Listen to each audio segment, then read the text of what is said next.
आज की क्लास थोड़ी सी एक्सटेंड होगी तो थोड़ा हमको ज्यादा कवर करना है, इसे क्लास के लास्ट तक बने रहना और इम्पोर्टेंट है, मैक्सिमम चीजें आज कवर हो जाएगी।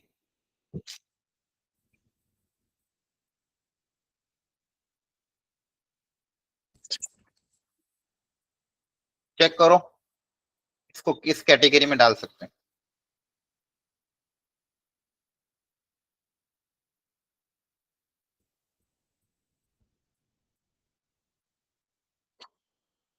Sir variable separable. हाँ, इसमें वेरिएबल सेपरेबल हो जाएगा। ध्यान से फैक्टराइज करके एक्स वाई को अलग अलग करो।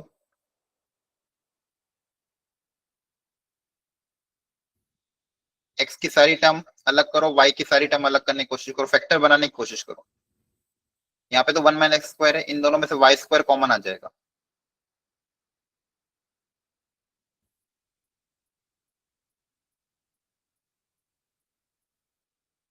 पूरी इक्वेशन में से 1 - x² कॉमन, क्या बचेगा 1 + y²। वेरिएबल्स को सेपरेट करो जल्दी से और दोनों तरफ इंटीग्रेट करो।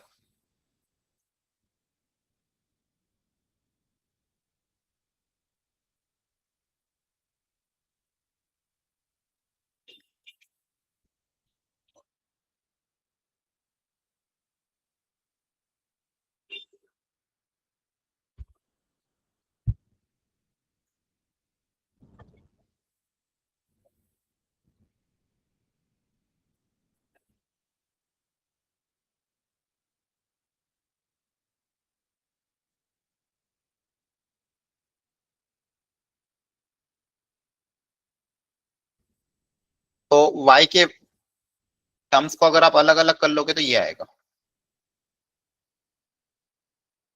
और x की टर्म्स को अलग करोगे तो ये आएगा। ठीक है, अब आपको Yes, इंटीग्रेट sir. करना है दोनों तरफ। बताओ इस LHS पार्ट का इंटीग्रेशन कैसे होगा, y² / 1 + y² का इंटीग्रेशन कैसे करोगे।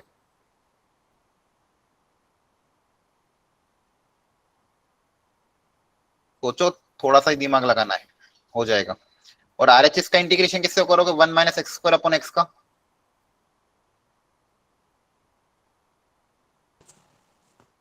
सर इनको सेपरेट करके लिख लेंगे।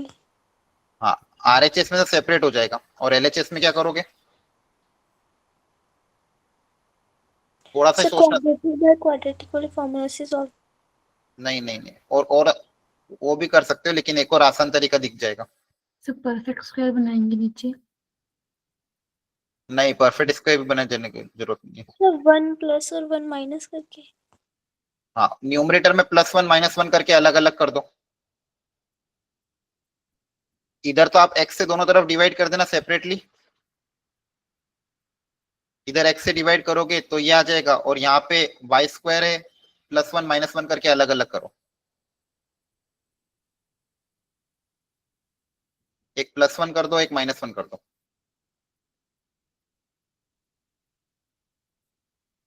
+1 - 1 कर दोगे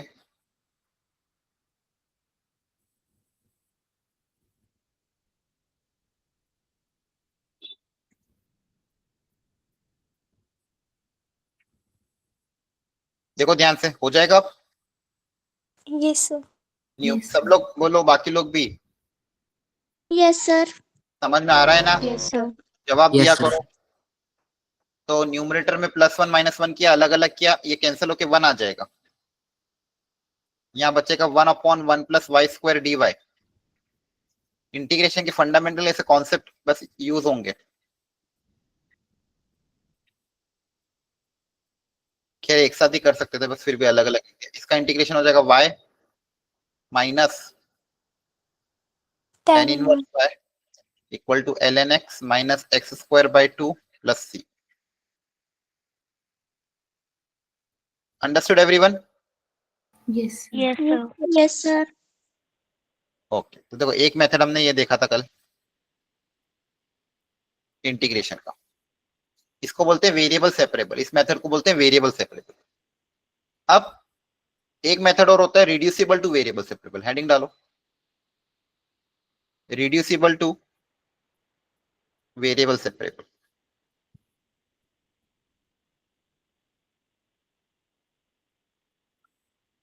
मतलब कभी कभी क्या होगा, इक्वेशन इस फॉर्मेट में होगी कि ऐसा कोई सब्स्टिट्यूशन करने से इक्वेशन वेरिएबल सेपरेबल में रिड्यूस हो जाए। मतलब एक स्टैंडर्ड सब्स्टिट्यूशन करने से इक्वेशन वेरिएबल सेपरेबल में क्या हो जाती है, रिड्यूस। तो इसका फॉर्मेट आपको कुछ इस तरह से दिखेगा, dy by D x equal to F of A X plus B Y plus C. मतलब किसी लीनियर का फंक्शन होगा, मान लो A X plus B Y plus C, तो अगर उस हम A X plus B Y plus C को टी मान ले, ऐसा हो जाता है कभी कभी मैक्सिमम केसेस में कि इसको टी मानने से इक्वेशन आपकी वेरिएबल सेपरेबल में कन्वर्ट हो जाती है। तो इसको बोलते हैं रिड्यूसिबल टू वेरिएबल सेपरेबल। मतलब इनिशियली तो वेरिएबल सेपरेबल नहीं होती है, लेकिन एक प्रॉपर सब्स्टिट्यूशन करने से वो वेरिएबल सेपरेबल में रिड्यूस हो जाती है। जैसे यहाँ पे एग्जांपल देखो ध्यान से, dy by D x equal to 4x plus y plus 1 का होल स्क्वायर। यहाँ पे अगर मैं 4x प्लस वाई प्लस 1 को टी मान लूं और पूरी इक्वेशन को टी और x में कन्वर्ट कर दूं, तो ये ऐसी बन जाएगी। dy बाई डी एक्स की जगह आ जाएगा, इसको दोनों तरफ डिफरेंशिएट करोगे तो 4 plus dy by D x equal to dt by D x. तो dy बाई डी एक्स की जगह आ जाएगा dt by D x minus 4, इसकी जगह आ जाएगा टी स्क्वायर। तो बेसिकली ये वेरिएबल सेपरेबल में क्या हो गया, अपने आप कन्वर्ट हो गया, फिर दोनों तरफ इंटीग्रेट करके आंसर निकल जाएगा। तो इस मेथड को बोलते हैं रिड्यूसिबल टू वेरिएबल सेपरेबल। इस मेथड को क्या बोलते हैं, रिड्यूसिबल टू वेरिएबल सेपरेबल। एक बार देख लो सब लोग अच्छे से, क्या समझ में आया? Yes sir. Yes sir. ठीक है, चलो। तो आपको थोड़ा ऑब्जर्वेशन करना पड़ेगा खुद से कि इसको टी मानने पे क्वेश्चन से काम हो जाएगा। जैसे यहाँ पे देखो ध्यान से, sine inverse dy by D x equal to x plus y दिया हुआ, तो सबसे पहले साइन इनवर्स को उधर भेज दो, आपके पास आ जाएगा dy by D x equal to sine of x plus y. अब अगर आप यहाँ पे sine of a plus b का फॉर्मूला अप्लाई भी करोगे, पर ये वेरिएबल सेपरेबल हो नहीं पाएगा, एक्स और वाई पूरी तरह से सेपरेट आपके हो नहीं पाएंगे। तो इसको सिंप्लीफाई करने के लिए बताओ क्या करें। सर एक्स प्लस वाई को टी पुट कर लेंगे। यहाँ पे सेम जो लीनियर टर्म है उसको क्या पुट अप कर दो, टी। करो सॉल्व सब लोग।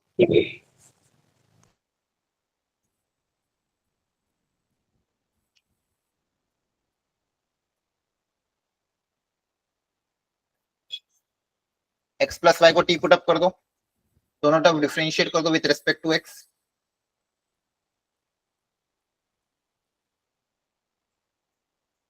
तो क्या आ जाएगा, 1 plus D Y by D x equal to D T by D x. यहाँ से D Y by D x की वैल्यू क्या आ जाएगी, D T by D x minus 1। Clear है? Yes sir.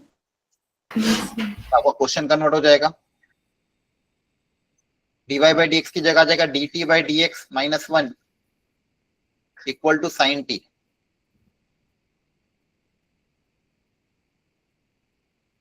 वेरिएबल सेपरेट करो,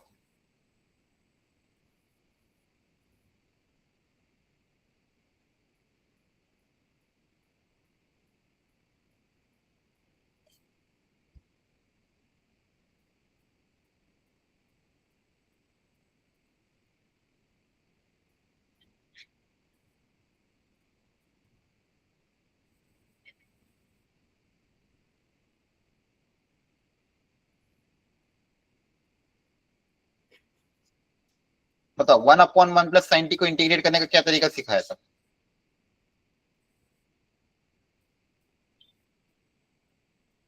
एनसीईआरटी का question है, 1/1 प्लस साइन टी को इंटीग्रेट करने का क्या तरीका है? इंटीग्रेशन नहीं आएगा पीछे, बताओ कैसे करोगे इंटीग्रेट 1/1 प्लस साइन टी को? सर साइन टी को 10 के टर्म्स में लिख के।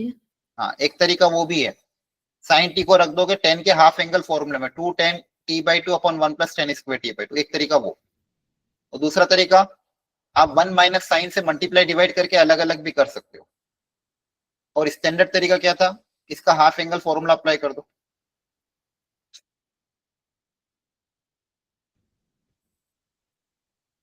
और दूसरा आसान तरीका एक और है कि इसमें 1 माइनस साइन से मल्टीप्लाई डिवाइड करके अलग अलग भी इंटीग्रेट कर सकते हो। 1 का इंटीग्रेशन x हो जाएगा। यहाँ पे एलसीएम लोगे, एलसीएम आएगा 1 प्लस 10 स्क्वायर, 1 प्लस 10 स्क्वायर क्या हो जाएगा, सेकेंड स्क्वायर। और नीचे क्या बचेगा, 10 square T by 2 plus 2 10 T by 2 plus 1। Understood? Yes. तो डिनोमिनेटर में ध्यान से देखोगे तो क्या बचेगा, a प्लस बी का होल स्क्वायर, तो 10t/2 प्लस 1 का होल स्क्वायर, 10t/2 को t मानोगे, ऊपर वाला उसको 10t/2 को कुछ मान लेना u, ऊपर वाला du में चला जाएगा, नीचे बचेगा du अपॉन 1 प्लस u का होल स्क्वायर। अंडरस्टूड, हो जाएगा अब सॉल्व। Yes sir. ठीक है, 10t/2 को t मान लोगे या फिर u मान लेना, 10t/2 को क्या मान लेना, u, तो ऊपर वाला आपका डिफरेंशिएशन du में चल जाएगा, नीचे क्या आएगा u square plus 2u plus 1 that is 1 plus u का होल स्क्वायर। बहुत के। और फिर इसको आपको इंटीग्रेट करना पड़ेगा, फिर t की वैल्यू फिर u की वैल्यू एक एक करके रखोगे। तो इसके बाद 10t/2 को u मानोगे तो सेकेंड स्क्वायर t/2, और t/2 का differentiation 1/2 dt equal to du होगा, सेकेंड स्क्वायर की जगह आ जाएगा 2du, तो न्यूमरेटर में जो सेकेंड स्क्वायर था उसकी जगह आ जाएगा 2du अपॉन u प्लस 1 का होल स्क्वायर।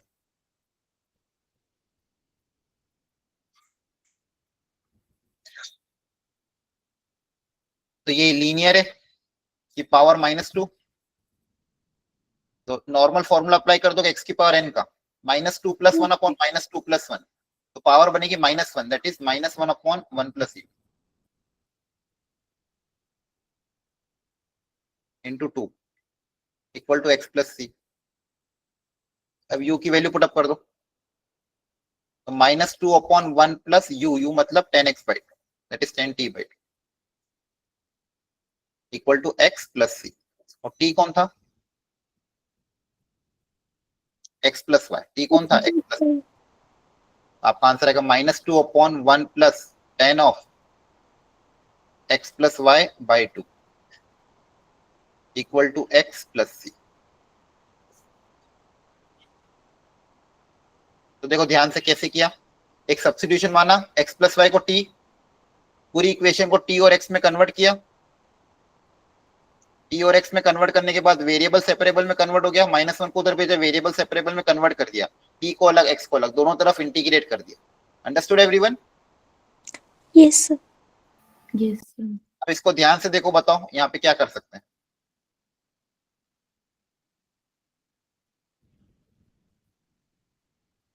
सो y+3x को टी पुट करके।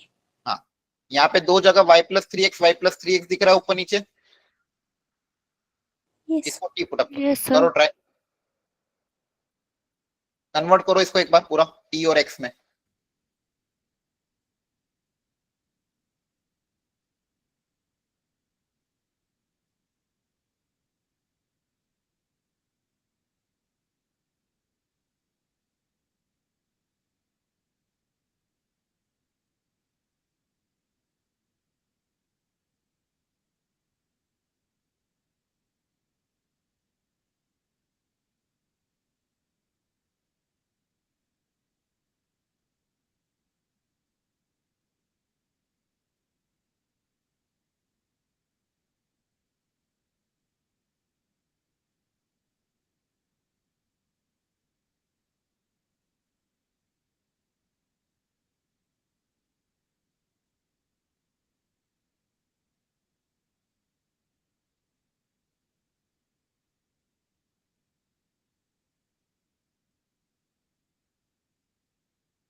ब्रैकेट्स का बहुत ध्यान रखा करो हर चीज में, बिना ब्रैकेट्स के प्लस माइनस की गलतियां होगी नहीं तो।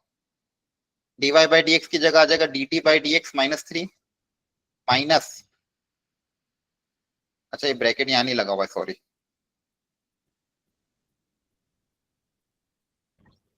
क्या बचेगा minus t t by rt plus equal to 0।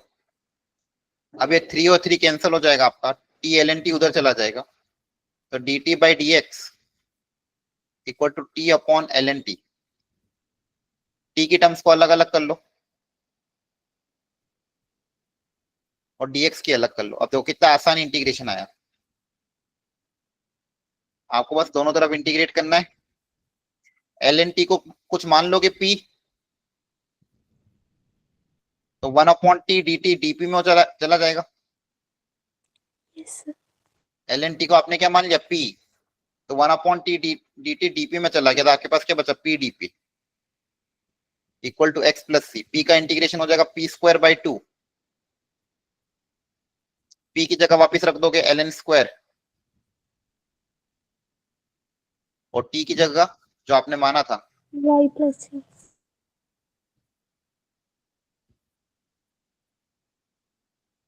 2 को उधर भेज देना।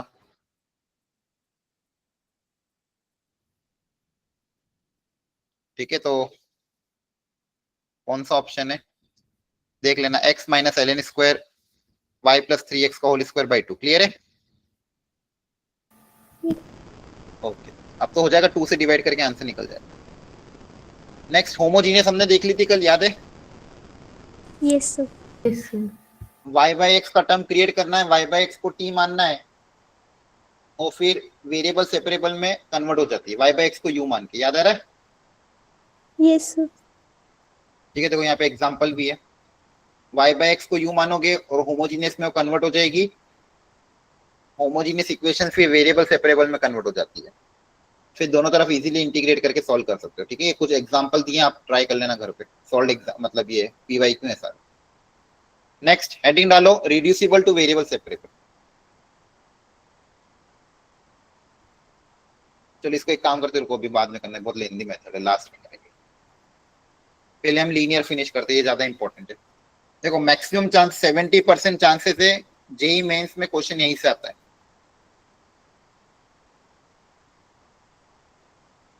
सिक्सटी टू 70% इस चैप्टर में से लीनियर डिफरेंशियल इक्वेशन। ठीक है, तो इसको अच्छे से समझ लेना। तो लीनियर डिफरेंशियल इक्वेशन को पहचानने का तरीका क्या होगा? सबसे पहले जैसे वेरिएबल सेपरेबल तो आसानी से दिख जाएगी, मतलब अगर वेरिएबल सेपरेट हो रहे होंगे तो वेरिएबल सेपरेबल। होमोजीनियस में हर टर्म का पावर अगर सेम आ रहा होगा तो होमोजीनियस। और लीनियर को पहचानने का तरीका क्या है? अगर इक्वेशन का फॉर्मेट इस तरह का कुछ होगा, dy by D x plus p of y equal to q, dy by D x plus p of y equal to q, मतलब dy बाई डी एक्स का टर्म हो, आगे कोफिशिएंट कितना है 1, dy बाई डी एक्स के आगे कुछ भी नहीं होना चाहिए, y की पावर 1 हो, y की पावर क्या होनी चाहिए 1, लीनियर इन y, और जो बचे हुए फंक्शन है y के साथ और इक्वल टू में वो कांस्टेंट या फंक्शन ऑफ x हो, क्या हो, या तो कांस्टेंट हो या फंक्शन ऑफ x हो, उसमें y का टर्म नहीं आना चाहिए। तो इस तरह की इक्वेशन दिखने वाली को हम बोलते हैं लीनियर डिफरेंशियल इक्वेशन। ऐसी इक्वेशन जो दिखेगी आपको उसको क्या बोलोगे? Linear differential. तो दो वेराइटी होती है, तो पहली वेराइटी ये है, क्या पहचानोगे? dy बाई डी एक्स का टर्म आना चाहिए और आगे कोफिशिएंट 1 होना चाहिए, y की पावर भी 1 होनी चाहिए, y की पावर भी क्या होनी चाहिए 1, और जो बचे हुए फंक्शन है उसमें एक को नाम p देते हैं और इक्वल टू में जो रहता है उसको नाम q देते हैं, और ये p और q फंक्शन ऑफ x या फिर कांस्टेंट टर्म होना चाहिए। अंडरस्टूड यहाँ तक? yes sir, yes, तो ये पहचानने का तरीका है। अगर ऐसा आपको दिख रहा मतलब ये लीनियर डिफरेंशियल इक्वेशन है, तो स्टेप नंबर 1 लिख लो। स्टेप 1, सबसे पहले इंटीग्रेटिंग फैक्टर निकालो, फाइंड इंटीग्रेटिंग फैक्टर, शॉर्ट में इसको IF से डिनोट करेंगे।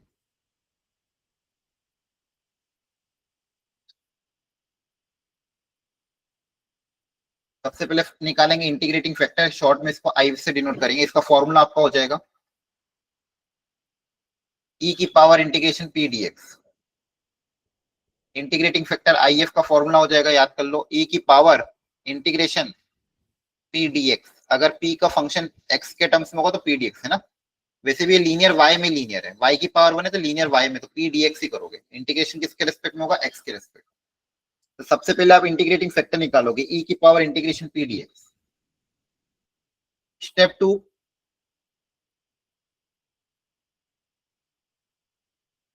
इंटीग्रेटिंग फैक्टर निकालने के बाद इसका डायरेक्ट सॉल्यूशन निकालोगे। सॉल्यूशन क्या होता है, y into integrating factor, answer इसको ऐसे याद रखना, y into integrating factor equal to whole integration q into integrating factor dx plus c। ये फॉर्मूला है, इस फॉर्मूला को ऐसे ही रटना है आप, जैसा मैंने लिखा है, जल्दी से याद करो। y into integrating factor equal to whole integration q into integrating factor dx plus c। Understood everyone? Yes, sir. Yes, sir. Yes, sir. Yes, sir. y into integrating factor equal to q integrating factor dx plus c। याद कर लो जल्दी से। और integrating factor क्या है, e की power p dx। और p और q क्या है, यहाँ पे अगर कोफिशिएंट 1 है, यहाँ पे अगर कोफिशिएंट 1 है और y के साथ जो भी फंक्शन है उसको p नाम दोगे, और इक्वल टू के उधर जो होगा उसको q नाम दोगे। p की मदद से इंटीग्रेटिंग फैक्टर निकालेंगे और फिर इस यहाँ पे इस आंसर में पुटअप कर देंगे। यहाँ पर डायरेक्ट सॉल्यूशन है, यहाँ पर डायरेक्ट आंसर है, यहाँ पे बिल्कुल कोई मेहनत नहीं करनी है। y into integrating factor equal to integration of q into integrating factor, यहाँ वैल्यू पुटअप करो और आंसर आ जाएगा। Understood everyone? Yes, sir. Yes, sir. लिख लिया सबने? ये सिर्फ ये 2 स्टेप लिखना है, ये ऊपर का मत लिखना कुछ। Yes, sir. Yes, sir. ठीक है, इस क्वेश्चन को ध्यान से देखो, क्या ये लीनियर है? Yes, sir. क्या ये लीनियर डिफरेंशियल इक्वेशन है? Yes, sir. है। इसमें p और q पहचान लोगे, p कौन है? 3x square by y 1 plus x square. ये आपका p हो गया, ये आपका q हो गया। क्लियर है? Yes, sir. Yes, sir. सबसे पहले क्या निकालते हो, इंटीग्रेटिंग फैक्टर निकालो।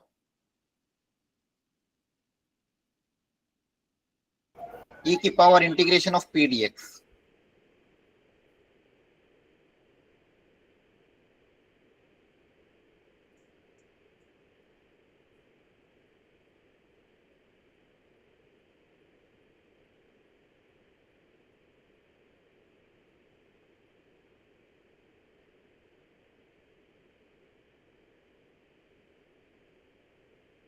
One by x cube. हो गया? कैसे करेंगे इस इंटीग्रेट, नीचे वाले को t मान लोगे, ऊपर वाला dt में चला जाएगा। Yes, sir. Yes, sir. 1/t का इंटीग्रेशन क्या आएगा, ln t बेस e पे। बोलो, Yes, sir. e Yes, sir. log t base e, ये कट पीट के t आ जाएगा। t Yes, मतलब sir. 1 plus x cube. तो ये आपका इंटीग्रेटिंग फैक्टर आया। सबसे पहले integrating factor, understood? Yes, sir. लिख लो Yes, सब लोग sir. यहाँ तक। अब फॉर्मूला अप्लाई कर दो। क्या फॉर्मूला याद करवाया, y into integrating factor q into integrating factor whole integration of q into integrating factor dx plus c। अब यहाँ वैल्यू पुटअप कर दो जल्दी से।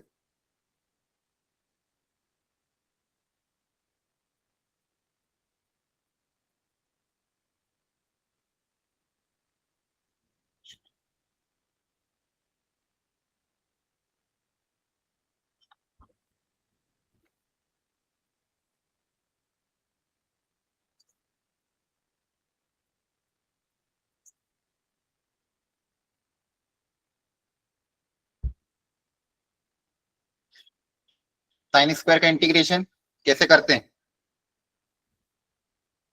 So 1 minus cos square में change करके।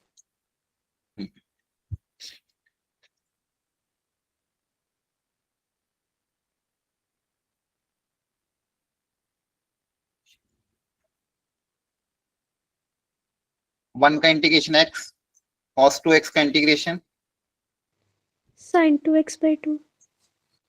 Plus C. एक बार सब सब सारे बच्चे सारी स्टेप्स को ध्यान से देख लो, किसी को कोई स्टेप में डाउट आ रहा हो तो अभी पूछ लो, ये इंपॉर्टेंट है। किसी को भी कोई भी स्टेप समझ में नहीं आई हो पूछ लो, कोई बात नहीं। एनीवन? सारी स्टेप्स को ध्यान से देख लो कैसे किया है, एक एक स्टेप को प्रॉपरली, फॉर्मूला क्या है, कैसे इंटीग्रेट करना है। कोई किसी को कोई स्टेप में डाउट हो एनीवन तो पूछ लो, ठीक है। नहीं है तो फिर आप क्वेश्चन करके दिखाओ। सबसे पहले चेक करो ये लीनियर है कि भी नहीं।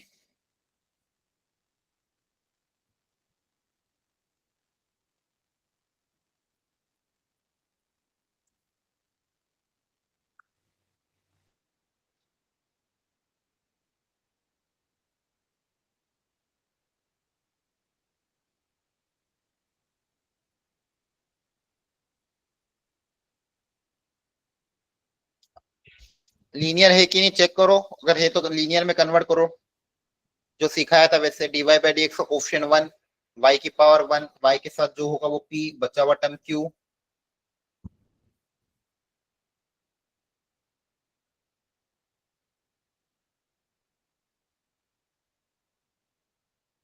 सर लीनियर है।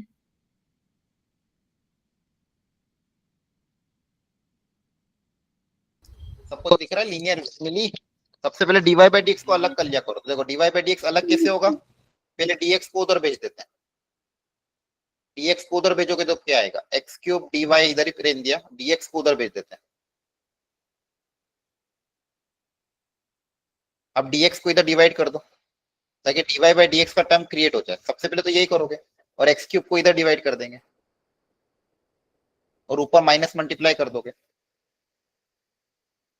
अब अलग अलग डिवाइड कर दो।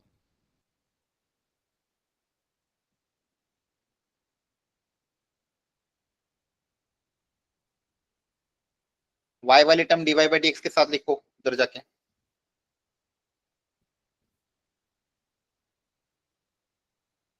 क्या अब आपको लीनियर दिख गई, बोलो।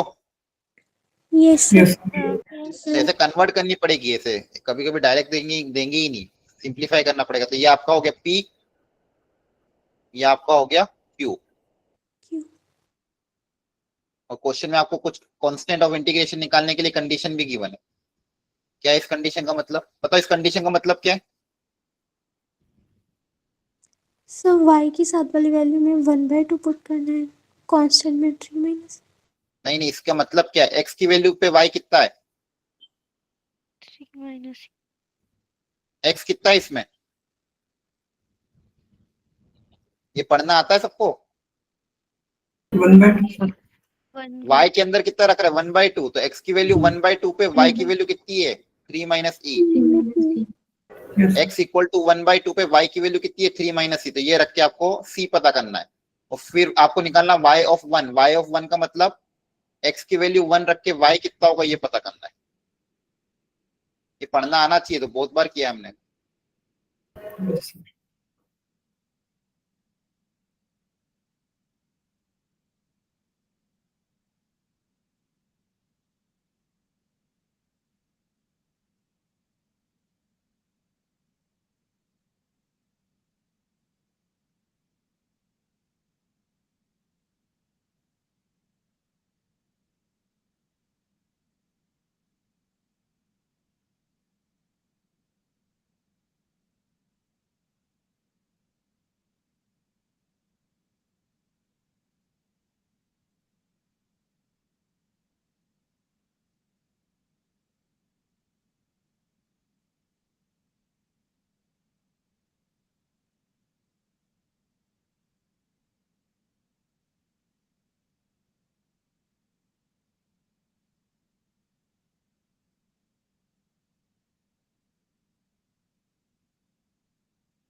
क्या है आंसर ABCD?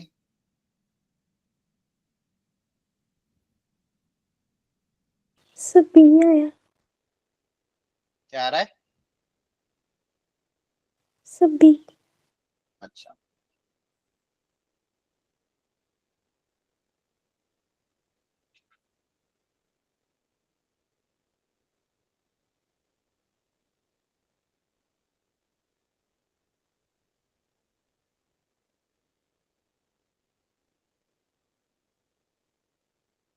अब देखो आपके पास इधर 1/x³ e⁻⁻1/x, कैसे इंटीग्रेट करेंगे इसको?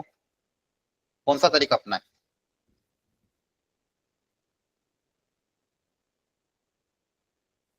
बोलो। 1/x³ e⁻⁻1/x को कैसे इंटीग्रेट करोगे? इधर बचा y e⁻⁻1/x, इधर बचा 1/x³ e⁻⁻1/x dx + c। Sir partial से एक को 1 मान के दूसरे को 2 मान के सर वो फॉर्मूला लगा के नहीं, उसके पहले आपको इस 1/x को हटाना पड़ेगा। सबसे पहले आपको पता, देखो 1/x का डिफरेंशिएशन कितना होता है? -1/x²। 1/x का डिफरेंशिएशन कितना होता है? -1/x², है ना? e की पावर यहाँ पे -1/x है, और इसका डिफरेंशिएशन कितना होता है? 1/x²। तो इस 1/x को t मान लो, या फिर पूरी e की पावर -1/x को भी t मान सकते हो। e की पावर -1/x को अगर आपने t माना, दोनों तरफ डिफरेंशिएट करोगे तो e का डिफरेंशिएशन क्या आएगा? e की पावर -1/x। लेकिन अच्छा, आपके पास 1/x बच जाएगा। रुको, e की पावर -1/x को t मानने से जाएगा, फिर 1/x को t मान लो। -1/x को अगर आप t मानोगे, इसका डिफरेंशिएशन हो जाएगा +1/x² dx = dt। तो देखो यहाँ पे आपके पास x³ का टर्म है, इसमें से x² अलग कर लो।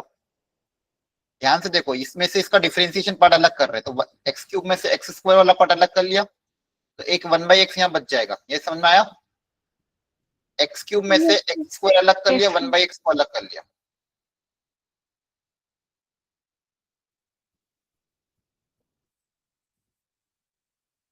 अब e की पावर -1/x को अगर आप t मानोगे, सॉरी -1/x को अगर अपन ने t माना, तो देखो ये क्या हो जाएगा? t, ये भी कितना हो जाएगा? -t, और ये कितना हो जाएगा? dt। आपका क्वेश्चन कन्वर्ट हो जाएगा LHS part RHS part, t e की पावर t इंटू dt, और एक माइनस का साइन बाहर आ जाएगा। अब यहाँ पे आपके पास क्या है? एक एक्सपोनेंशियल फंक्शन है, एक एल्जेब्रिक फंक्शन। तो अब इसको सॉल्व करने के लिए क्या यूज करते हैं अपन? Integration by parts. अब इसके बाद आप इंटीग्रेशन बाय पार्ट्स अप्लाई करो। यहाँ पे क्या होगा? फर्स्ट फंक्शन ILATE, आपको एक फॉर्मूला याद हो तो ILATE, एल्जेब्रिक को फर्स्ट फंक्शन, एक्सपोनेंशियल को सेकंड फंक्शन। तो फॉर्मूला अप्लाई हो जाएगा, first function integration of second minus whole integration differentiation of first integration of second. तो जाएगा फर्स्ट फंक्शन। हमेशा क्वेश्चन पूरा सॉल्व करा करो, आधा अधूरा नहीं। ये सारी स्टेप्स इंपॉर्टेंट है आपकी, इसलिए जल्दबाजी नहीं करना है। First function integration of second minus whole integration differentiation of first integration of second, और एक आगे माइनस का साइन। तो ये आपका आ जाएगा, माइनस अंदर जाएगा तो -t e की पावर t, और माइनस माइनस प्लस e की पावर t। तो फाइनली आपके पास क्या है? e की पावर t 1 - t, मतलब e की पावर -1/x इंटू 1 - 1/x। और RHS में आपके पास क्या था? y इंटू e की पावर -1/x, और इसमें आएगा +c। अभी तो ये पार्ट सॉल्व हुआ। अभी आपको क्या रखना है? वैल्यू रख के कांस्टेंट ऑफ इंटीग्रेशन पता करना है। फिर वो पता करने के बाद फिर आपको x की वैल्यू रख के y पता करना है। आ रही बात समझ में? Yes sir. सारा स्टेप Yes, sir. करना पड़ेगा, तब जाके आंसर आएगा। अंडरस्टूड? Yes sir. ठीक है, और ये पूरा सॉल्व करा करो आप लोग, या आप लोगों के लिए ही। अगर आप पूरा ढंग से सॉल्व करोगे तब जाके प्रैक्टिस होगी, नहीं तो एग्जाम में क्वेश्चन बनेंगे ही नहीं। आपको लग रहा है मेथड पता, सिर्फ मेथड पता होने से काम नहीं चलेगा। सारी steps, basic calculation, plus minus की स्टेप्स, ब्रैकेट बनाना, LCM लेना, ये आना चाहिए। अदरवाइज कोई मतलब नहीं सिर्फ मेथड कर करके। अगर फाइनल आंसर ही नहीं मैच करेगा तो फिर कोई मतलब नहीं। इसलिए प्रैक्टिस पूरी करा करो, आधा अधूरा नहीं। तो ये आपका था लीनियर डिफरेंशियल इक्वेशन। अब इसको ध्यान से देखो, क्या ये लीनियर है क्या?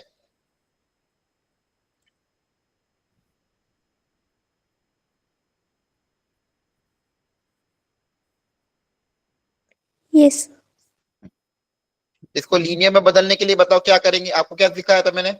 dy बाई dx का कोफिशिएंट क्या होना चाहिए? 1। 1 तो dy बाई dx के कोफिशिएंट को 1 बनाने के लिए बताओ क्या करेंगे? dy बाई dx के कोफिशिएंट को 1 बनाने के लिए इसको हटाना है, यस इससे डिवाइड कर दें। यस पूरी इक्वेशन को x log x से क्या कर दो? डिवाइड। पूरी इक्वेशन को x log x से डिवाइड कर दो तो ये 1 बन जाएगा। आपके पास क्या बनेगा? dy बाई dx के आगे क्या आ जाएगा? 1। y के साथ क्या आ जाएगा?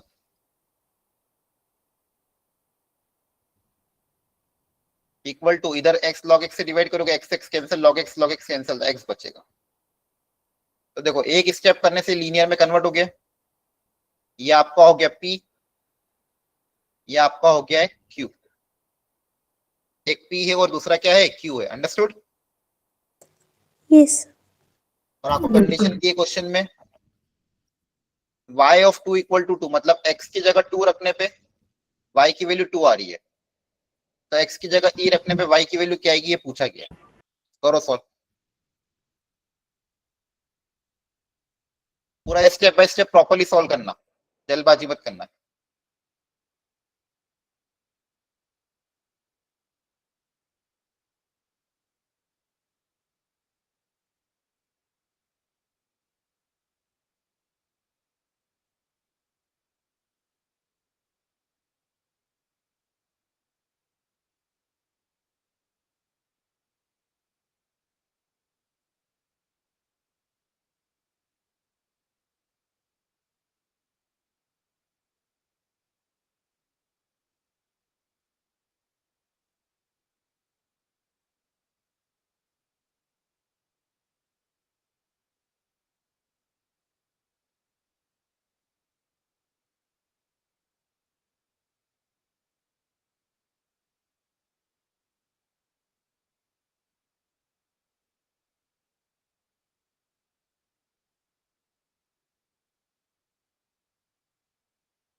सबसे पहले इंटीग्रेटिंग फैक्टर निकाला, 1/x log x था, log x को t माना, log x को t मानने पे 1/x dx dt में चला गया, तो आपके पास बचा 1/t dt। 1/t का इंटीग्रेशन होता है log t, e की पावर log t आपके पास t आ जाता है।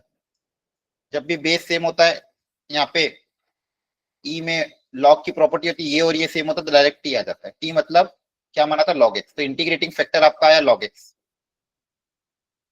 फिर फॉर्मूला अप्लाई कर दिया, y into integrating factor equal to q into integrating factor dx plus c। सबकी वैल्यू पुटअप कर दी, इधर आया x log x। x log x को इंटीग्रेट करने का तरीका, integration by parts, by i l a t e, तो log को फर्स्ट, x को सेकेंड, इंटीग्रेशन बाय पार्ट्स का फॉर्मूला अप्लाई किया, तो फाइनली ये रिजल्ट आ गया। अब जैसे x को 2 y को 2 रखोगे तो यहाँ पे बनेगा 2 log 2 और यहाँ पे बनेगा 2 log 2, कैंसिल हो जाएगा, यहाँ बचेगा 4/4, तो c की वैल्यू 1 आ गई, तो c की जगह 1 रख देना। तो आपके पास फाइनल रिजल्ट क्या है, y log x equal to x² 2 log x minus x² 4 plus c plus 1, ये बना। और आपको पूछा था y ऑफ e कितना होगा, मतलब x की जगह e रखने पे y कितना होगा ये पता करना था, तो यहाँ पे x की जगह e रख देते हैं।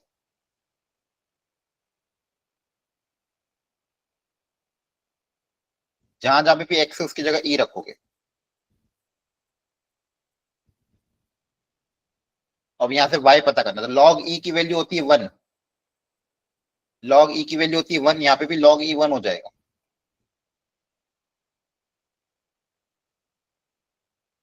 तो y आ जाएगा आपके पास, इन दोनों को सब्सट्रैक्ट करोगे तो आएगा e² 4 प्लस का 1। एलसीएम ले लोगे, e² प्लस 4/4। अंडरस्टूड है? Yes, sir. Yes, sir.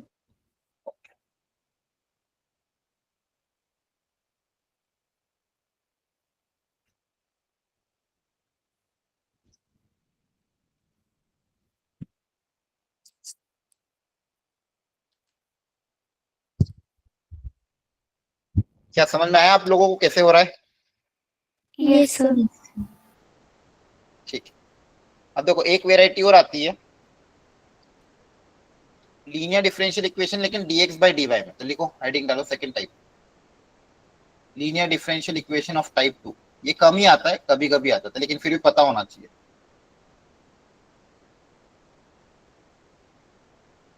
मतलब आपके पास जैसे पहले dy बाय dx में लीनियर था, अब dx बाय dy में लीनियर हो सकता है, तो dx बाय dy का टर्म आएगा, उल्टा हो जाएगा। पिछली बार x की पावर y की पावर 1 था, इस बार x की पावर 1 आएगा, और जो बचा हुआ फंक्शन है p और q वो फंक्शन ऑफ y होगा, p and q are function of y। Understood everyone? और कांस्टेंट क्लियर है? Yes, sir. Yes, sir. Yes, sir. तो ये सेकेंड वेराइटी होती है dx बाय dy में। तो कभी कभी ध्यान रखना, कैसे पहचानेंगे ये इंपॉर्टेंट है। अगर y की पावर 1 है पूरे क्वेश्चन में अगर y की पावर 1 आ रही है मतलब dy बाय dx में लीनियर होगा, और पूरे क्वेश्चन में अगर x की पावर 1 दिख रही है और y की हायर पावर दिख रही है मतलब dx बाय dy में लीनियर होगा। अगर y की पावर 1 है पूरे क्वेश्चन में, y की पावर लीनियर है मतलब 1 है, तो dy बाय dx में लीनियर बनाओगे, पिछला केस जैसा। अगर पूरे क्वेश्चन में आपको x की हाईएस्ट पावर 1 दिख रही है, बाकी y की पावर अलग अलग आ रही है, तो dx बाय dy में लीनियर बनेगा। तरीका वही है, बस इंटीग्रेटिंग फैक्टर आपका क्या हो जाएगा, e की पावर इंटीग्रेशन p, पिछली बार dx हो रहा था, इस बार dy होगा, इस बार क्या हो जाएगा dy, बस x की जगह y आ जाएगा। और आपका जो सॉल्यूशन आएगा फाइनल सॉल्यूशन आ जाएगा, पिछली बार आया था y इंटू इंटीग्रेटिंग फैक्टर, इस बार आएगा x into integrating factor equal to whole integration q into integrating factor dy plus c। ये आपका आंसर आएगा, यहाँ पे वैल्यू रखनी है, लिख लो ये।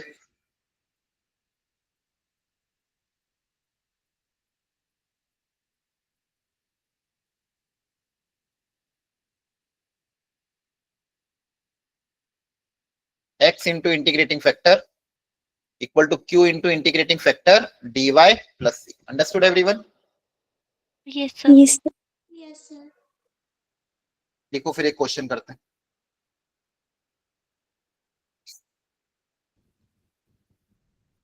लिख लिया? Yes, sir.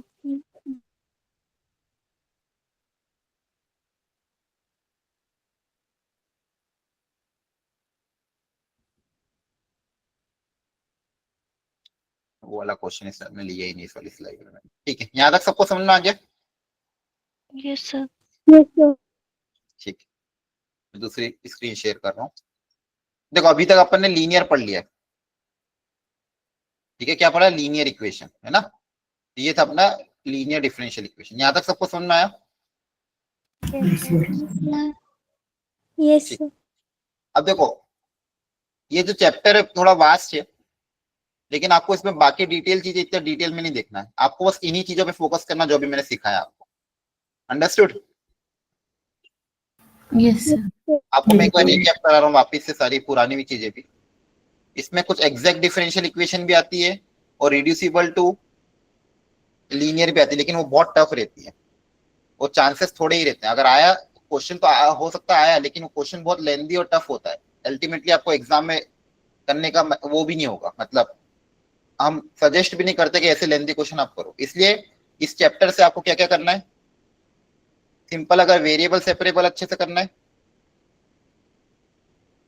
वेरिएबल सेपरेबल का क्वेश्चन दिखे तो प्रॉपर्ली इंटीग्रेट कर दो, होमोजीनियस का क्वेश्चन दिखे तो कर लो,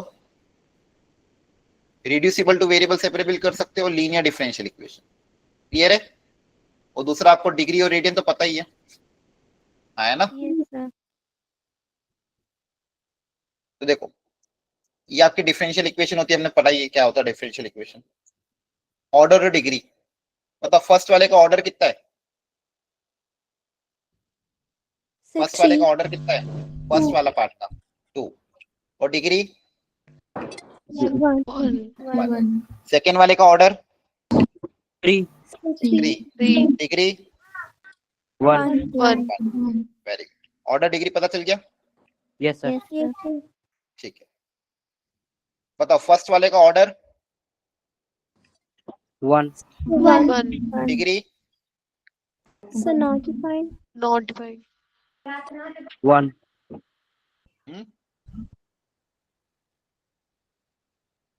क्या सिखाया था? dy बाई dx में पॉलिनोमियल होना चाहिए, cos x sin y ये सब चलेगा, है ना?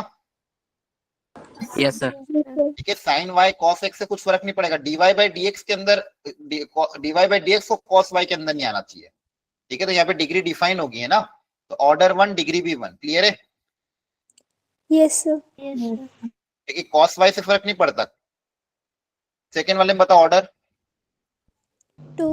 2. डिग्री 1. 1. इधर ऑर्डर 3. 3. डिग्री 1. 1. 1. क्लियर है? यहाँ बताओ ऑर्डर Order 2.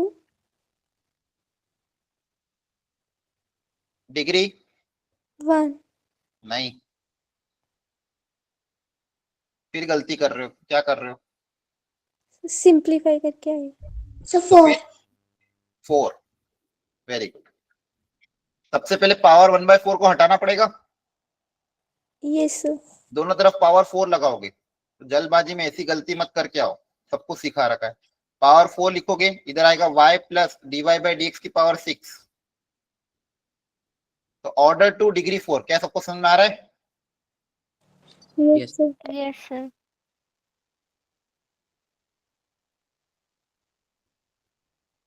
बताओ order Sir, 2. Order Sir, 3. Highest order कितना दिख रहा है? 3 दिख रहा है। Yes, sir. Sir. Degree Sir, 1. Degree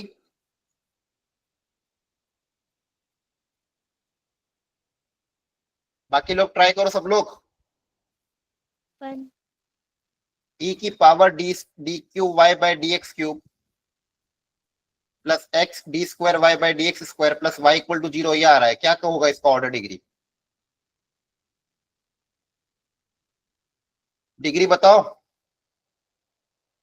not define नहीं होगा, एक्सपोनेंशियल आ रहा है तो आया ना। Yes sir. Yes, तो sir. फिर e की पावर में आ सकता है क्या d Y by D x? No, sir. No sir. तो फिर सिखाया तो था, e की पावर में अगर d Y by D x आता तो डिग्री क्या हो जाएगी? Not defined. यहाँ पे डिग्री Notified. फाइन। ऑर्डर कितना है? 1 एंड डिग्री नोटिफाइड। Not. कर लेना है सब। इसके बाद फॉर्मेशन और differential equation. Family of curve से कैसे डिफरेंशियल इक्वेशन बनाना है? जितने नंबर ऑफ आर्बिट्री कांस्टेंट होंगे उतने बार डिफरेंशिएट कर सकते हो, और डिफरेंशिएट करने के बाद फाइनली जो भी रिलेशन आएगा एक्स वाई और d Y by D x में, वही आपका डिफरेंशियल इक्वेशन होगा। बस आर्बिट्री कांस्टेंट नहीं होना चाहिए उसमें, ये तो सब सेटिस्फाई करना। जैसे यहाँ पे नंबर ऑफ आर्बिट्री कांस्टेंट कितने? दो बार डिफरेंशिएट करोगे, और डिफरेंशिएट करने के बाद फाइनली ए और बी एलिमिनेट हो जाना चाहिए। बाकी ये find the family of differential equation of family of circle touching x axis at origin, इसको ध्यान से बनाना डायग्राम। एक्स एक्सिस को अगर ओरिजिन पे टच कर रहा है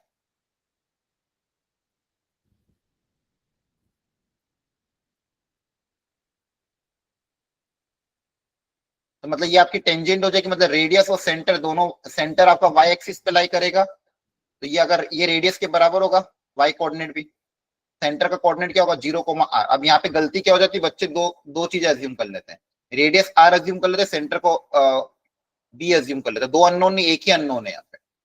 सेंटर 0,r, रेडियस r, तो इक्वेशन क्या आएगी? x माइनस 0 का whole square plus y minus r का whole square equal to r square. तो यहाँ पे एक ही आर्बिट्री कांस्टेंट है। कितना आर्बिट्री कांस्टेंट है? एक, r। उसी को आपको एलिमिनेट करना है। तो कैसे एलिमिनेट कर सकते हो इसको? पहले ओपन कर लो।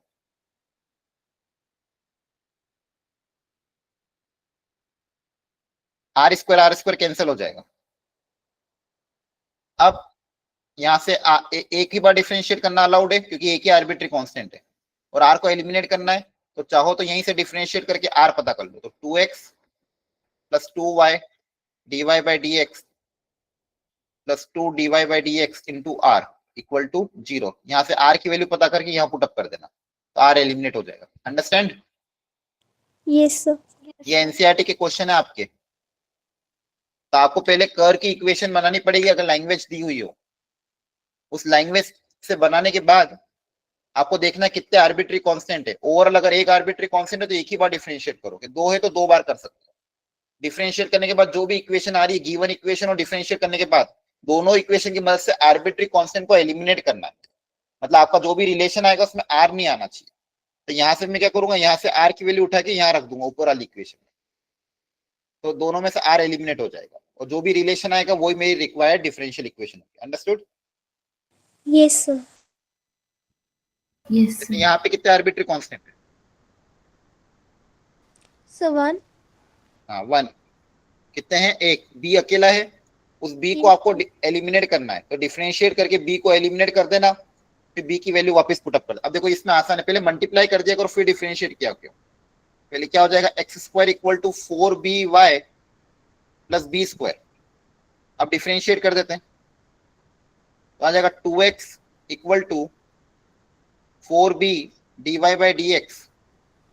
यहाँ से b की वैल्यू आ जाएगी आपके पास, तो b की जो वैल्यू आएगी उसको फिर ऊपर वाली इक्वेशन में रख देना। तो x equal to 2b y dash, तो b आ जाएगा आपके पास x अपॉन 2y डैश। ये x upon 2y dash b की वैल्यू इस इक्वेशन में रख देना। सर ऊपर 4b स्क्वायर नहीं आएगा? हाँ ठीक है, 4b स्क्वायर कर देना, डिफरेंशिएशन 0 ही आएगा उसको। क्लियर है? Yes sir. Yes, sir. सबको समझ में आ रहा है? यस।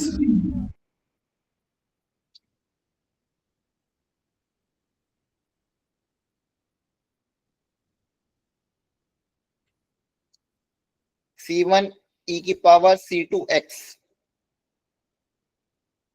तो यहाँ पे दो आर्बिट्री कांस्टेंट है, C1 और C2 दोनों अलग अलग कंबाइन भी नहीं हो सकते हैं, दोनों अलग अलग है। तो नंबर ऑफ आर्बिट्री कांस्टेंट 2 है तो 2 बार डिफरेंशिएट करोगे और C1 C2 को एलिमिनेट करोगे। अंडरस्टूड?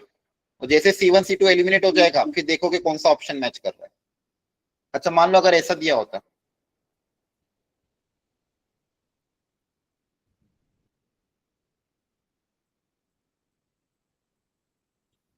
बताओ यहाँ पे कितने आर्बिट्री कांस्टेंट है, सोच समझ के बताना।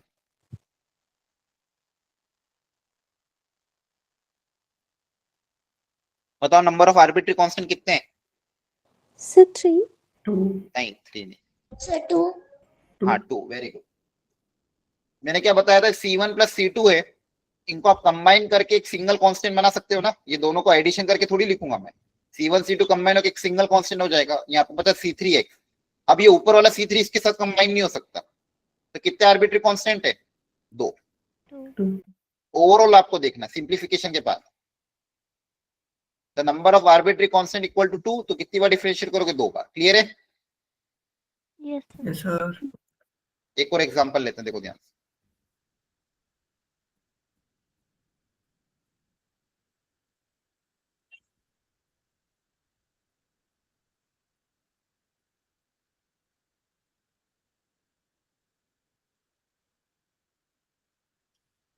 अब बताओ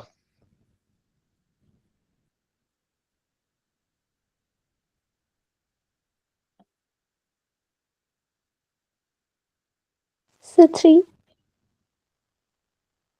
हाँ, अब देखिए जनरली यहाँ पे 3 दिखता है लेकिन होता क्या है, यहाँ पे 2 है। देखो ध्यान से कैसे, C1 ऐसा कैसा, यहाँ पे पावर ऐड हो रही है, इसको कैसे लिखोगे? बेस प्रोडक्ट होते पावर ऐड हो जाती है, जैसे अलग अलग कर सकते हैं। Yes, sir. E Sir. की पावर C2 को अलग से निकाल सकता हूं मैं यहाँ से, बोलो।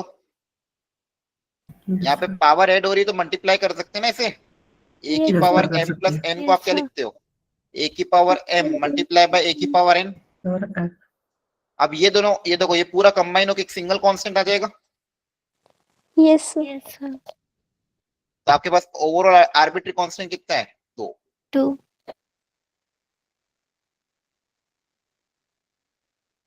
Understood everyone? Yes sir. Yes, sir.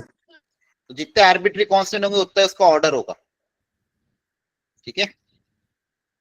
देखो ध्यान से यहाँ पे बताओ कितने आर्बिट्री कांस्टेंट है? सर 2 है, ए एंड बी। 2। तो ऑर्डर 2 होगा, डिग्री निकालनी पड़ेगी, ठीक है? ऑर्डर तो 2 होगा, इतना पता Yes, है। sir. डिग्री निकालने के लिए आपको इसका डिफरेंशियल इक्वेशन बनानी पड़ेगी, ए और बी को एलिमिनेट करना पड़ेगा, और जो डिफरेंशियल इक्वेशन बनेगी फिर वहां पे चेक करना पड़ेगा कि डिग्री कितनी आ रही है। ऑर्डर तो 2 होगा, मतलब 2 बार डिफरेंशिएशन करना अलाउड है, और 2 बार डिफरेंशिएट करके कैसे भी करके ए और बी को एलिमिनेट करना पड़ेगा। Understand? Yes sir. Yes, sir. ठीक है, अच्छे क्वेश्चन आ रहे हैं। यहाँ पे सिर्फ सी दिख रहा है तो एक ही आर्बिट्री कांस्टेंट है, तो एक ही बार डिफरेंशिएट होगा, तो ऑर्डर 1। What? डिग्री निकालने के लिए सी को एलिमिनेट करके सी जो डिफरेंशियल इक्वेशन आएगी उसके बाद डिग्री पता चलेगी, डायरेक्ट पता नहीं चलेगा। सबसे पहले आपको डिफरेंशियल इक्वेशन बनानी पड़ेगी, ठीक है? तो इसलिए सारे क्वेश्चन आपको दे रखे हैं, प्रैक्टिस कर सकते हो आप। क्लियर है? Yes Yes, sir. sir. इनके सॉल्यूशन नेट पे मिल जाएंगे आपको, ठीक है? डालोगे तो सब PYQ तो आंसर की मैच कर लेना। और इसके अलावा थोड़े मैंने मॉड्यूल के भी क्वेश्चन पीछे दिए हुए हैं, होम असाइनमेंट है, ये मॉड्यूल के हैं, इनके आंसर की भी गिवन, ये क्वेश्चन ये आंसर की, ये क्वेश्चन ये आंसर की, ये क्वेश्चन ये आंसर की। क्लियर है? Yes, sir. Yes, sir. तो जितने भी क्वेश्चन है इनको ट्राई कर लेना आज, ओके सर।